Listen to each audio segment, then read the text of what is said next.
The unit circle fourth quadrant. This is part 4 in some videos I've done about the unit circle. So far we've looked at 3 quadrants. The first quadrant where all the trig ratios are positive.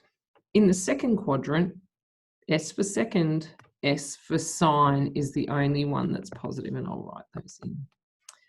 Then we looked at the third quadrant. T is for third, and T is also for tan, which is the only one that's positive in that quadrant. And remembering that in this quadrant, we label the angles, or we might see the angles labeled as 180 subtract theta, 180 plus theta. Here we label them 360 subtract theta. Let's have a look at what's going on in this quadrant.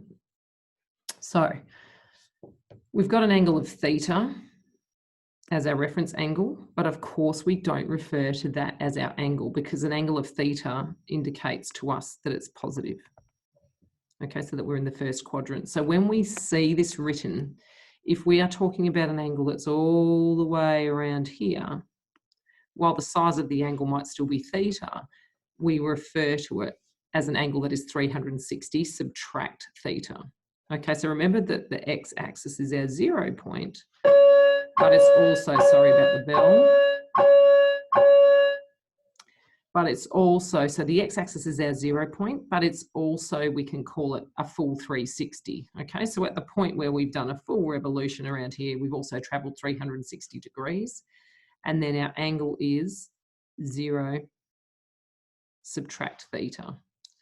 Let me delete all that mess. Okay, so we're looking in this quadrant, the quadrant where we are looking at an angle of 360 subtract theta.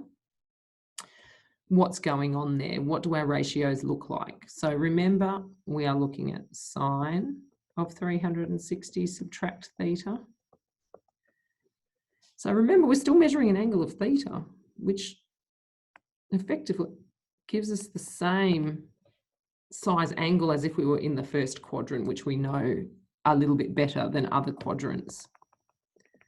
So the size of sine is still going to be equivalent to our x and y values. Okay, so sine of 360 subtract theta, it's going to be very similar to the answer we get for sine of theta, but something's going to be different about some of them.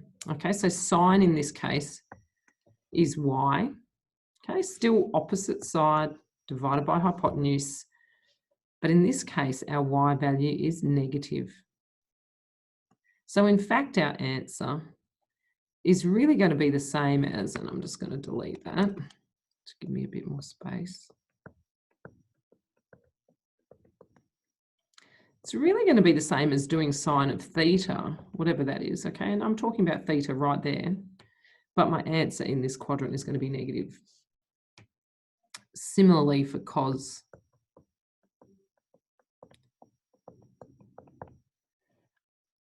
I'm still measuring the same size angle.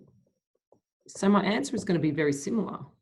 In fact, it's going to be exactly the same because my x value in this fourth quadrant is actually exactly the same as it is in the first quadrant. Okay, because I'm measuring on the same side of the x-axis, I'm on the positive side. Tan, on the other hand, will have one positive value. So x will be the positive value. Remember that tan of theta is y divided by x. But because my y value is going to be negative, I'm going to end up with the same answer I get as I do with tan of theta in the first quadrant, except that my answer will have to be negative. And that is really a summary of that fourth quadrant. And in this quadrant, unfortunately, it doesn't start with the same letter, but it's the only letter left. And this is the quadrant where cos is positive. So we have all positive in the first. The second is sine.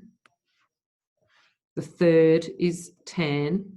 And the last is whatever's left over cos. Thank you.